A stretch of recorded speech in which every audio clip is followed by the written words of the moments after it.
Metre தொகுப்பில் வாகனத்தின் ஆரோக்கியம் மற்றும் செயல்திறன் குறித்து தகவல்களை புரிந்து கொள்ள, தற்போதுள்ள பல சொல்லும் சின்னங்களை மற்றும் எச்சரிக்கை விளக்கு ஒளிர்ந்தால் என்ன செய்வது என பார்க்கலாம்.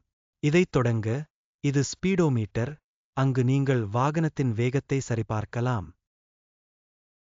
இந்த ஆர்பிஎம் மீட்டர், டாக்கோமீட்டர் என்றும் அழைக்கப்படுகிறது, நிமிடத்திற்கு சுழற்சிகளில் இயந்திர சுழற்சிகளை காட்டுகிறது.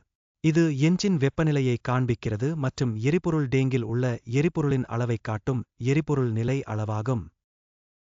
இங்கு நம்மிடம் டிஜிட்டல் கடிகாரம் உண்டு. நேரத்தை காட்டும் 12 இல் மணி வடிவம். இங்கே நீங்கள் சுற்றுப்புறத்தை பார்க்கலாம். வளிமண்டல வெப்பநிலை இங்கே. 80 ஓடோமீட்டர். வாசிப்பு காட்டப்படுகிறது. உங்கள் வாகனம் கடந்து வந்த மொத்த தூரம் என்ன? இன்று வரை. லெவலை காட்டும். ஆட்புள்வுக்குள் ஆட்புள்.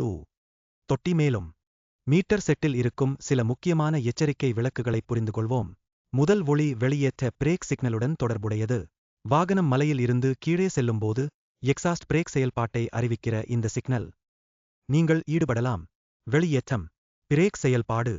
வாகனத்தின் வேகம் குறைக்கும். அதிகம் நம்பாமல். வாகன சேவை நிறுத்தப்பட்டுள்ளது. வெளியேற்ற பிரேக் செயல்பாட்டை இயக்க காம்பினேஷன் சுவிட்சில் உள்ள இந்த லிவரை மேல்நோக்கி நகர்த்த வேண்டும். சொல்லும் அடையாளம் ஒளிரத் தொடங்குகிறது. ஆனால் இதனால் வெளியேற்ற பிரேக் செயலில் உள்ளது என அர்த்தம் இல்லை. வெளியேற்ற பிரேக் செயல்பாடு மட்டும் செயல்படுத்தப்பட்டுள்ளது. மேலும் கியர் போட்டுக்கொண்டு கீழ்நோக்கி செல்லும்போது ஆக்சிலரேட்டர் பெடல் ரிலீஸ் ஆனால் எக்ஸாஸ்ட் பிரேக் ஆக்டிவேட் ஆகிவிடும். இரண்டாவது ஒளி அதிக குளிரூட்டும் வெப்பநிலையை பற்றியது. பொதுவாக காஜில் காட்டியபடி வாகனம் இந்த வெப்பநிலை மண்டலத்தில் இயங்கும். ஆனால் கூலண்ட் குறைவாக இருந்தால் அல்லது என்ஜின் ஆயில் குறைவாக இருந்தால் போன்ற அமைப்பில் ஏதேனும் அசாதாரணம் இருந்தால் அது என்ஜின் அதிகமாக சூடாகி இந்த சொல்லும் அடையாளம் கண் சிமிட்டத் தொடங்கும். இதற்கு இணையாக பசரும் பீப் ஒலிக்கத் தொடங்கும். எனவே இந்த வழக்கில் உடனடியாக வாகனத்தை சாலையின் ஓரத்திற்கு ஓட்டி அதை நிறுத்துங்கள். ஏன் பெல்ட்டில் தளர்வு அல்லது உடைப்பு, கூலண்ட் கசிவு அல்லது எண்ணெய் பட்டினி உள்ளதா என சோதித்து உடனடியாக எஸ்எம்எல் சேவை மைய ஹெல்ப்லைன் எண்ணை தொடர்பு கொள்ளவும். 180041980886 சரியான நேரத்தில் சரி செய்யப்படாவிட்டால் அதிக வெப்பநிலை காரணமாக என்ஜின் செயலிழப்பு ஏற்படலாம். அடுத்த வார்னிங் லைட். என்ஜின் லைட்டை சரிபார்க்கவும். உங்கள் வாகனத்தில் சிறிய பிரச்சனை அல்லது தவறான குறியீடு இருந்தால் இந்த வார்னிங் லைட் ஒளிரும். இது என்ஜின் செயல்திறனுக்கு பெரிய தாக்கம் ஏற்படுத்தாது. எனவே இந்த அடையாளம் ஒளிர்ந்தால் பீதி அடைய தேவையில்லை. நீங்கள் டீலர்ஷிப்பில் வழக்கமான சர்வீஸுக்குச் செல்லும்போது இது பற்றி சேவை நபரிடம் தெரிவிக்கவும். நகர்ந்து செல்ல அடுத்து லோ யூவல் வார்னிங் லேம்ப். எரிபொருள் டேங்கில் உள்ள அளவு ஒரு குறிப்பிட்ட மட்டத்திற்கு கீழே சென்றால் இந்த எச்சரிக்கை ஒளிரும். எரிபொருள் பாதை சுட்டிக்காட்டி சிவப்பு குறியை எட்டும் போது இந்த விளக்கு ஒளிரத் தொடங்கும் என்பதை நீங்கள் கவனிக்க வேண்டும். இந்த வழக்கில் நீங்கள் அருகிலுள்ள எரிபொருள் நிலையத்தை கண்டுபிடித்து உங்கள் வாகனத்திற்கு எரிபொருள் நிரப்ப வேண்டும். ஆனால் உங்கள் வாகனத்தில் டீசல் முடிந்தால் டீசல் நிரப்பப்பட வேண்டும்.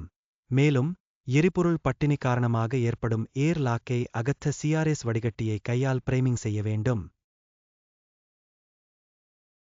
எனவே ஏர் பூட்டை அகற்றுவதற்கான செயல்முறையை நாங்கள் காண்பிப்போம். முதலில் இந்த காற்று இரத்தப்போக்கு ஸ்குருவை தளர்த்தவும். பின்னர் எரிபொருளை செலுத்த இந்த பம்பை பிரைம் செய்யுங்கள். டீசலுடன் ப்ளீட் ஸ்க்ரூவிலிருந்து காற்று குமிழ்கள் வெளியேறுவதைக் கவனிக்க வேண்டும். காற்று குமிழ்கள் மறைந்து டீசல் கிடைத்த பிறகு தொடர்ந்தும் பிரைமிங் செய்யவும். அந்த நேரத்தில் இரத்தப்போக்கு திருகு இருக்கவும். மறுகை பிரைமிங் செய்யுங்கள். பம்ப் கடினமாக்கப்படுகிறது, மேலும் திருகில் கசிவு இல்லை என்பதை உறுதி செய்யவும். நீங்கள் இயந்திரத்தை கிராங்க் செய்யலாம்.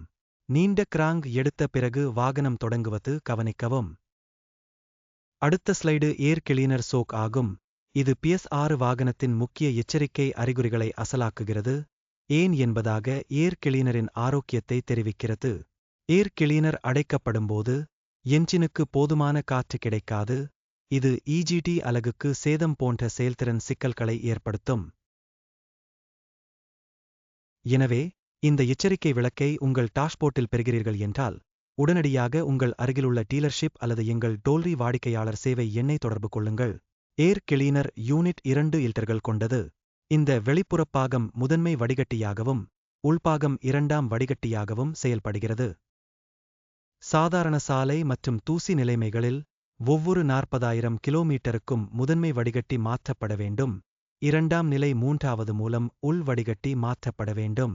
முதன்மை வடிகட்டியை மாற்றுவது என்பது சாதாரண நிலையில் ஒவ்வொரு 1,20,000 கிலோமீட்டருக்கும் மாற்றப்படும் என்பதாகும். ஆனால் கடுமையான தூசி நிலைகளில் மீட்டர் செட்டில் சோக் இண்டிகேட்டர் லைட் ஒளிரும் போதெல்லாம் முதன்மை இல்டர் மாற்றப்பட வேண்டும்.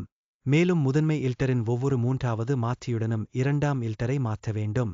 அடுத்த எச்சரிக்கை விளக்கு குளிரூட்டி மட்டத்துடன் தொடர்புடையது.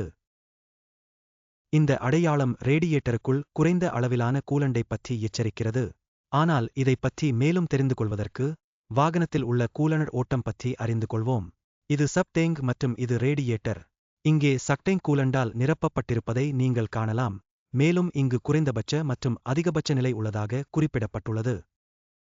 பொதுவாக சப்டேங்கில் கூலண்ட் மட்டம் குறைந்தபட்ச மற்றும் அதிகபட்ச நிலைக்கு இடையே இருக்க வேண்டும். ஆனால் ரேடியேட்டரில் கூலண்டின் அளவு குறைந்தால் அங்கு ஒரு பள்ளம் உருவாகிவிடும். மேலும் கூலண்ட் சப்டேங்கிலிருந்து ரேடியேட்டருக்கு கேப்பில் உள்ளமைக்கப்பட்ட ரிட்டர்ன் வால் மூலம் உட்படுத்தப்படும். ஆனால் பழைய வாகனங்களில் உபடேங்கில் இருந்து உறிஞ்சும் பனி நின்று போகும் வாய்ப்புகள் உள்ளன. அப்படிச் செய்தால் வாகனம் குளிர்ச்சியான நிலையில் இருக்கும்போது ரேடியேட்டர் மூடியை அகற்றி கூலனர் மட்டத்தை சோதிக்கவும். ரேடியேட்டர் மூடியை அகற்றுவதற்கு முன்பு வாகனம் கூல் டவுன் நிலையில் இருப்பதை உறுதி செய்து கொள்ள வேண்டும். இல்லையெனில் அழுத்தத்தில் கொதிக்கும் கூலண்ட் வெடித்து கடுமையான காயத்தை ஏற்படுத்தும் வாய்ப்புகள் அதிகம். மறந்துவிடக்கூடாது, ரேடியேட்டர் மூடியில் வழங்கப்பட்ட ரப்பர் முத்திரை இருக்க வேண்டும் மற்றும் அகற்றப்படக்கூடாது என்பதை உறுதிப்படுத்தவும்.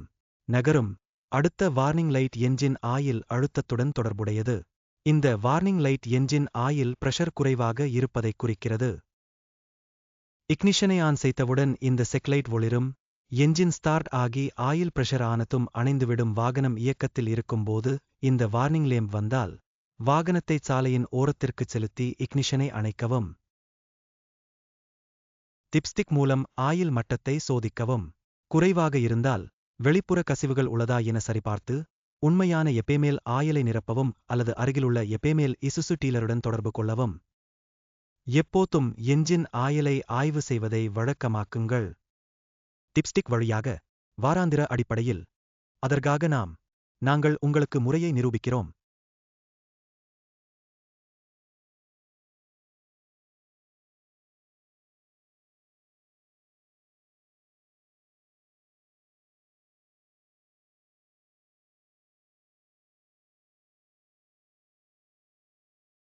என்ஜின் ஆயில் மட்டம் 7க்கும் கீழே சென்றால் ஏசேமேல் நம்பகத்தன்மை வாய்ந்த என்ஜின் ஆயிலை பயன்படுத்தி டாப் அப் செய்ய வேண்டும். ஏப் அளவை விட லெவல் அதிகமாக இருந்தால் உடனடியாக உங்கள் அருகிலுள்ள டீலர்ஷிப்பை தொடர்பு கொள்ள வேண்டும். ஓடும் என்ஜின் பாகங்களின் லூப்ரிகேஷனுக்கு என்ஜின் ஆயில் பயன்படுத்தப்படுகிறது. இதனால் அவை ஓடும்போது தேய்மானத்திலிருந்து பாதுகாக்கப்படுகின்றன. கிலோமீட்டர்கள் நேரம். எண்ணெயின் உயவு பண்பு இழக்க முனைகிறது. எனவே பாதுகாப்ப ஆசாட்டி. உங்கள் இயந்திரம் இந்த உடைகள் மற்றும் கண்ணீரிலிருந்து மாற்றம் பரிந்துரைக்கப்படுகிறது. என்ஜின் ஆயில் சர்வீஸுக்கு ஏற்ப உரிமையாளரின் கையேட்டில் உள்ளது. இது 40,000 கிலோமீட்டர் அல்லது 1 வருடம். டீசல் திறக்குகள் மற்றும் பேருந்துகளுக்கு எத்து முன்னதாக வருகிறதோ அது மற்றும் டீசல் திப்பர்கள் மற்றும் அனைத்து சிஎன்ஜி வகைகளுக்கும் 20,000 கிலோமீட்டர் அல்லது 1 வருடம் எத்து முதலில் வருகிறதோ அது. அடுத்த வார்னிங் லைட் காம்பி ஆயில் இல்டருடன் தொடர்புடையது. என்ஜினின் தேய்மானம் காரணமாக தேவையற்ற அசுத்தங்களை அகற்ற என்ஜின் எண்ணெய் தொடர்ந்து வடிகட்டப்படுகிறது. உங்கள் வாகனத்தின் எண்ணெய் வடிகட்டுதல் அமைப்பை பாதுகாக்க எண்ணெய் எச்சரிக்கை அமைப்பு வடிவமைக்கப்பட்டுள்ளது. இது என்ஜின் ஆயில் இல்டர் என்பதை இங்கே காணலாம். எனவே வடிகட்டி ஊறவைத்தால் காம்பி எண்ணெய் வடிகட்டி ஒளிரத் தொடங்குகிறது மற்றும் வடிகட்டப்படாத எண்ணெய் கணினியில் நுழையத் தொடங்குகிறது. எனவே நீங்கள் வடிகட்டியை மாற்ற வேண்டும். இந்த வடிகட்டியின் மாற்ற இடைவெளி சாதாரண செயல்பாட்டைக் கருத்தில் கொண்டு 40,000 கிலோமீட்டர். ஆனால் முன்பு எச்சரிக்கை விளக்கு ஒளிரின் வாகன ஆய்வு மற்றும் வடிகட்டி மாற்றத்திற்காக உங்கள் அருகிலுள்ள டீலருடன் இணைக்கவும். அடுத்தது ஓபிடி விளக்கு. இக்குறிப்பு இக்னிஷன் ஸ்விட்ச் ஆன் செய்யப்பட்டவுடன் ஒளிரும். என்ஜின் இயக்கப்படும்போது அணியப்படும். ஆனால் என்ஜின் இயக்கப்பட்ட பிறகு விளக்கு நிரந்தரமாக எரிந்தால் அப்புறம் இந்த சிலவற்றைச் சுட்டுகிறது. வாகனத்தில் அசாதாரணம். சில நேரங்களில் சிறிய பிரச்சினை இருக்கலாம். தானாக வரக்கூடிய வாகனம். அடுத்தடுத்த பயணங்களில் குணமடைந்தார். Original text is only 34 characters long. Reducing it by 42% would not leave any meaningful content. The text cannot be shortened while retaining its full meaning. ஆனால் 5 முதல் 6 பயணங்களில் விளக்கு நிலையான அளவில் எரிந்தால், கூடுதல் ரீதியில் மீட்டர் செட் LCD-இல் சில தவறான குறியீடுகளும் இருந்தால், இது வாகனத்தில் சில சிக்கல்களை சுட்டிக்காட்டுகிறது, கண்டறியவும் சரிசெய்யவும் வேண்டும். இங்கே இந்த விளக்கு தொடர்ந்து ஒளிர்வதையும், மீட்டர் செட்டில் டபுள் கோட் டபுள் 2 வருவதையும் நீங்கள் காணலாம். இதன் பொருள் வாகனத்தில் சில சிக்கல் உள்ளது. இது எப்பேமேல் வாடிக்கையாளர் ஆதரவை தொடர்பு கொள்வதன் மூலம் முன்னுரிமை அடிப்படையில் தீர்க்கப்பட வேண்டும். அடுத்து பிரேக் திரவ நிலை எச்சரிக்கை விளக்கு.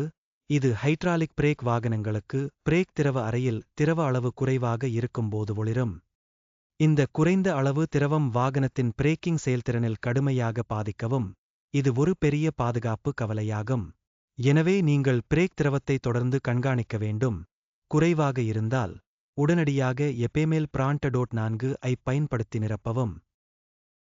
திரவம்.